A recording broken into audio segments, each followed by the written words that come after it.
सलाम अलैकुम, मैं मोहम्मद अख्तर तुसरे पे यूट्यूब चैनल ट्रैक्टर चक दा गस्ट बिस्मिल्लाह अंजाम खुदा जाने जित्था पीर उत्ते खैर वसदे रहो थोड़ा फिरा थोड़े वास्ते दो त्रेशर शरीफ लांदी गिन के आ गया बेहतरीन त्रेशर गिन के आ गया। एक 15 मॉडल एक 2022 मॉडल दे जल्दी जल्दी चैनल को सब्सक्राइब कर छोड़ो, लाइक कर छोड़ो, फेसबुक पे जो फॉलो शालो कर छोड़ो।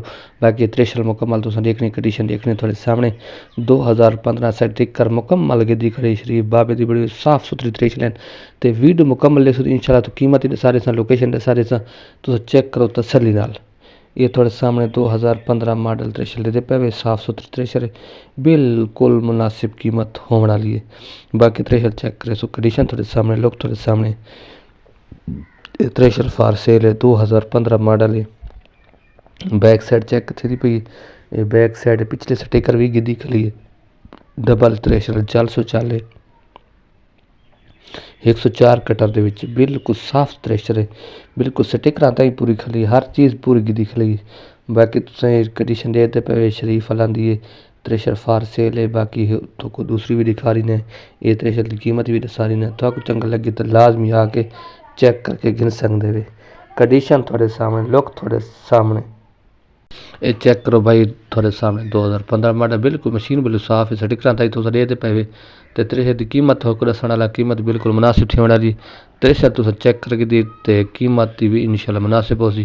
कीमत दी थोड़ा दसा देव कि तकरीबन 11.5 लाख रुपया इस त्रेशर की कीमत है 11.5 लाख रुपया। मौके से जो थोड़ी बहुत पेशी हो प्यार मोहब्बत वो होए सी। बाकी कंडीशन तुस देगी दी त्रेशर बिल्कुल साफ तो चंगी तो बेहतरीन है। बाकी कंडीशन थोड़े सामने आ गई।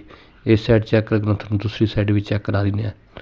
ये दूसरी साइड चेक कर कंडीशन बिल्कुल अच्छी दे त्रेशर फार सेल है 11.5 लाख रुपया डिमांड फाइनल। मौके पर थोड़ा बहुत प्यार मोहब्बत वो लाजमी हो वैसी। इस बाद थोड़े से त्रेशर गिन के आ गया 2022 मॉडल ये बिल्कुल 15 साढ़े 15 आने पास खली है 22 मॉडल है 24-25 के बराबर खली है। स्टिकर ताई हर शे पूरी गिद्दी खली है 22 मॉडल बहुत मोटे एंगल दे साफ सुथरी थोड़े सामने कंडीशन बिल्कुल पूरी।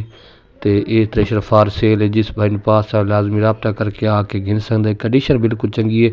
इस त्रेशर की कीमत ही थोड़ा सारे लोकेशन सब कुछ थोड़े सामने आवे सी। बल्कि त्रेशर तुस आगे साइड चेक करो बैक साइड दूजी साइड सारी अपडेट बिल्कुल साफ त्रेशर है 104 कटर दे बिल्कुल डबल मशीन है चल सो चल तो कीमत ही थोड़ा दसन वाला। बाकी त्रेशर तुस चेक करो सो तसली नाल।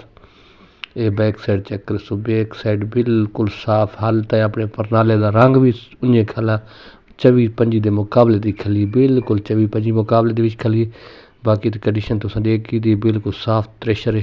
तो कीमत की गल करें तो कीमत थोड़ा पता है लोकेशन ही सारा जिला बखरी पड़ती। तो बाकी ये तुस चेक करके दी कीमत बिल्कुल मुनासिब है। कीमत होगा दस कि इसकी कीमत है 16.25 लाख रुपया 16.25 लाख फाइनल मालिक आदे पैन। तो बाकी ये तुस देगी दी कंडीशन साफ त्रेशर है बिल्कुल शरीफ कंपनी दी है। तो थोड़ी इस नंबर पर रब्ता करे सो आवे सो। अल्लाह हाफिज़ खुश रहो।